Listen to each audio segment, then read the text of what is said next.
Hey guys, it's Mr. Hanks here. Welcome to Unit 4, Chapter 3. We are rolling through Unit 4 with our final chapter, the Great Depression. So this was a huge event in American history, and it really tested the mettle of the American spirit, the American economy, the American... everything basically just went into this. So with this, our main framework question is, what were the main events that occurred in the United States during the 1930s? Okay, now, of course, towards the later 1930s, World War II breaks out. That's going to lead us into World War II. That's going to be Unit 5. But for right now, we're just going to focus on the Great Depression. And it's not just the Great Depression. Like, we're going to look at the economic aspect to it. We're going to look at the agricultural aspect to it. We're even going to look at, different plans to try to get us out of the Great Depression. And of course, we already kind of looked at one in the Share Our Wealth plan from Huey P. Long. That is going to come back in a later lesson. We're going to compare that to Franklin Delano Roosevelt's New Deal. But for right now, let's roll through with just lesson 1. And of course, like usual, I have all of our standards, all of our, what you need to know, the whole checklist, causes and effects of the Great Depression, causes and effects of the Dust Bowl, and proposed government responses to the Great Depression, such as the New Deal and its alphabet agencies. It's going to be fun to talk about, but yeah. So that's like our checklist that we're going to be kind of looking at and everything. If you can master everything on there, kind of be able to understand and know everything, you'll be in great shape for this chapter. And that'll pretty much kind of wrap up the domestic situations for the United States for right now, because like I said, we're going to hit back to foreign in the next unit, that entire unit, two-parter. All right. We do have a couple of vocabulary words to touch on right now. That being the stock market crash, not on there, but it is one of them. I do want you to know a rapid and severe drop in stock prices. So like the stock market crash of 1929 set the stage for the Great Depression. And everything to kind of go with that. Gross domestic product, GDP, which my students will know because of their research project, what gross domestic product is. The value of all goods and services produced in one country during a specific period, usually a year or a part of a year. So, for example, the gross domestic product in the United States fell dramatically in the early 1930s as businesses slowed production and workers ended up losing their jobs. Okay, a tariff. All right, we got a lot of talk about tariffs right now in the world right now. So, a tariff is a system of fees placed on imported goods. So, for example, the government imposed a tariff that, in effect, increased the prices consumers paid for imported products.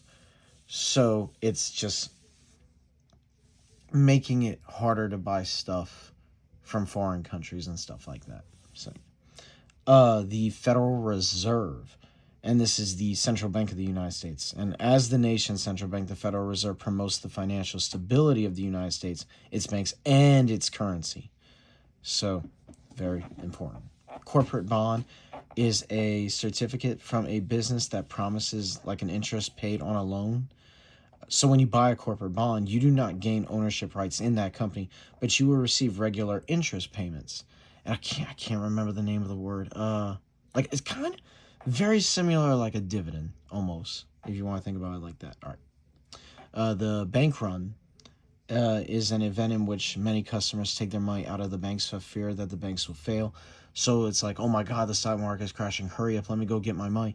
Some people would rather like keep their money in a sock under their bed or something like that, or under their pillow, or just in weird places. You'd be shocked. But and all of a sudden the banks don't have their money. They lost all that money, so they're like, oh my God, we can't do anything. So that hurts the banks.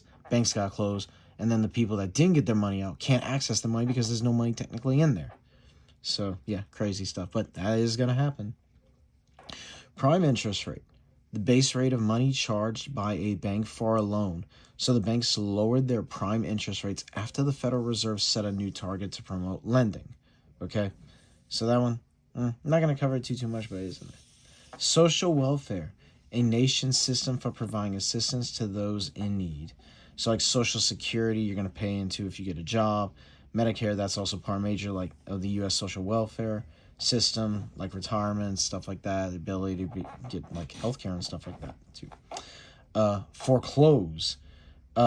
Something you never want to happen to you is to seize or take a property because of failure to pay a loan. So, like the bank, for example, the bank threatened to foreclose the mortgage on my uncle's farm and take possession because he could not make the payments. Let me tell y'all something. Let me tell you, this is totally separate from all this. Totally separate from this. You buy a house or you buy a car and you can't make that payment and they foreclose on you and come to collect your house or your car, that's it for your credit. Your credit is cooked. Don't ever always pay your bills, because that kills credit right there. Do not ever get yourself into a situation where you have to foreclose. I think the damage is like almost 200 points in credit, 100 to 200 points in credit. Okay, I'm sorry, I'm getting off topic here, but yeah, it is the truth. Just trust me on this. Now, I never had that happen to me. I know it sounds like I have a lot of experience with that, but it's because I love my credit. My credit's my baby. So it's just all right, cool. All right, on to the actual lesson 1, the Great Depression. This lesson, we're going to analyze the causes of the Great Depression. So why did we go into it? Okay, we have our bell ringer set up. Something as simple as credit cards can cause the end of someone's financial well-being. Put down a global scale on what will happen to a nation's economy. So, like I said, not paying your credit cards on time will result in a 20 to 40 point loss in like your credit score. And don't get me wrong, like that's recoverable, but it probably will take you a year or longer to recover a 20 to 40 point score, especially not paying that.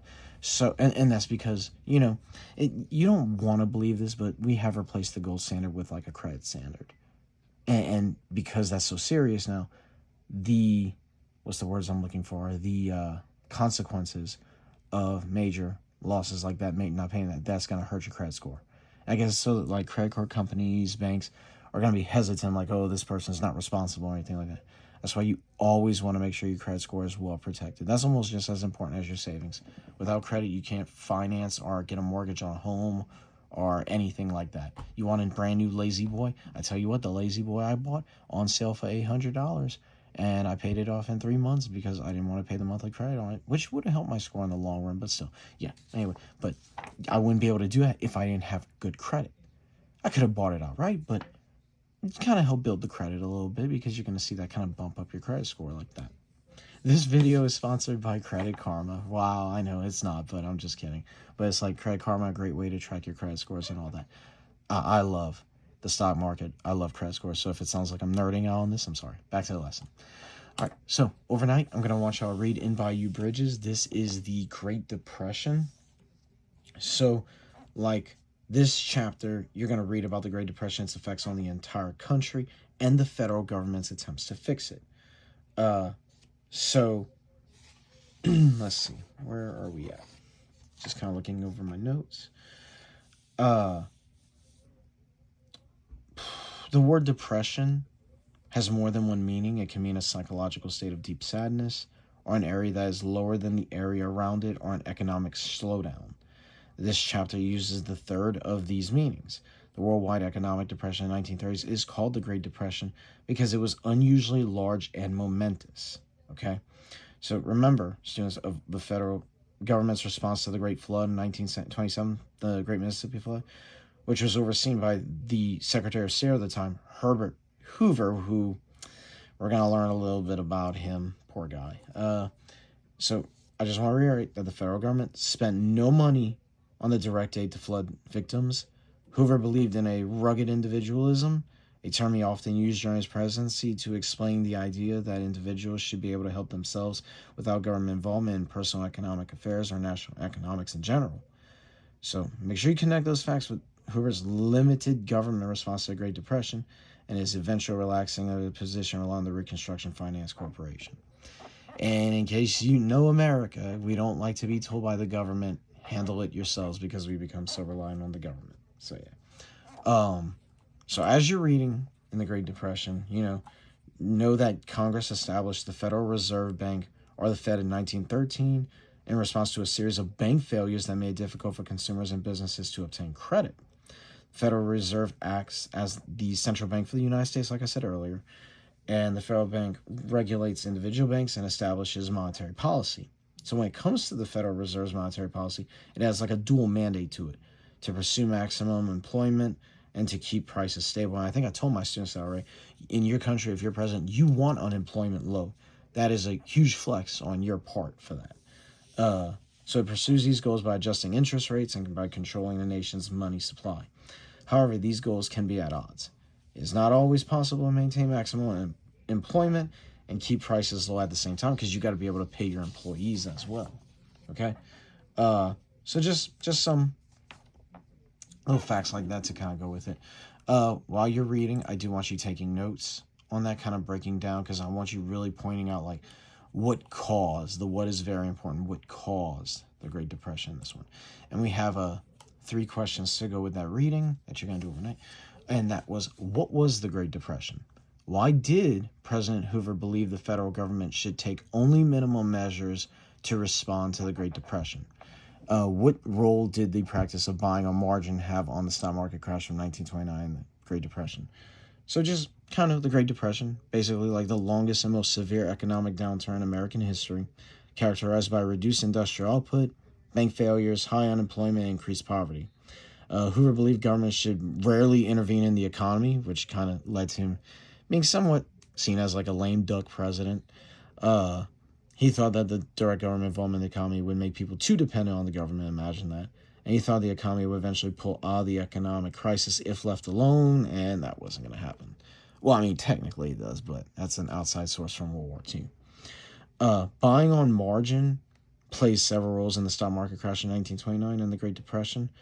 Buying on margin allowed people to invest far more money than they otherwise would have had, and this caused the stock market to become highly overvalued.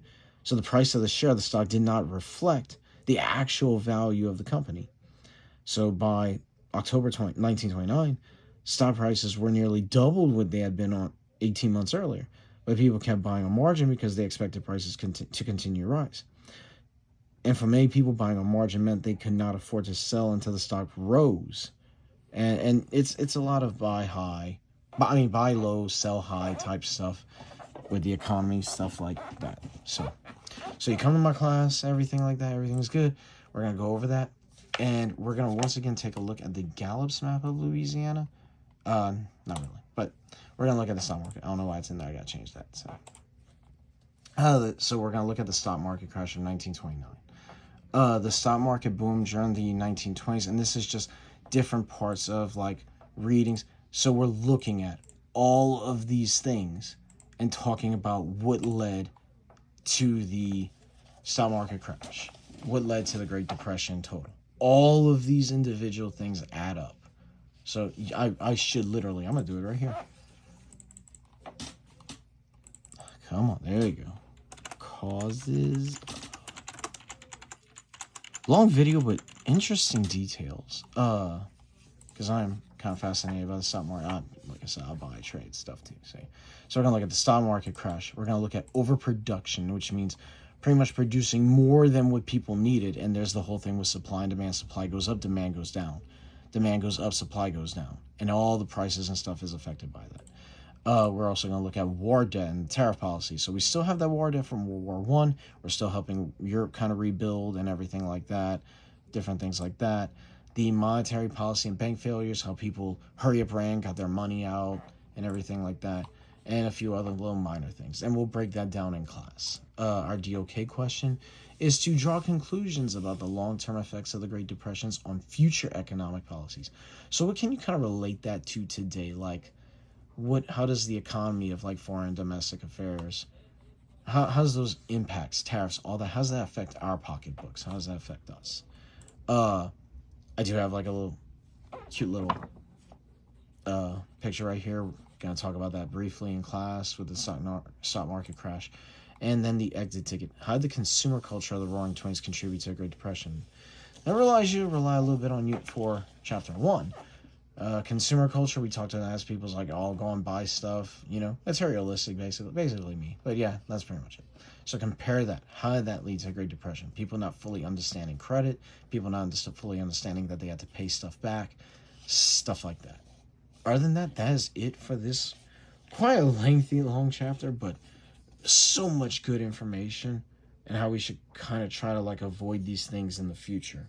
So, you know, and though the Great Depression was triggered by the stock market crash, overproduction, all that other stuff in other countries, the Federal Reserve's monetary policy also contributed to the economic crisis as well. So do remember that too. That it's not all just the stock market crash. There were several other things involved. But anyway, that's it for the next one. We got 4 more lessons left before our test. You guys have a great day. Hopefully you're back in class tomorrow. Awesome. Have a good one. Mr. Hanks out.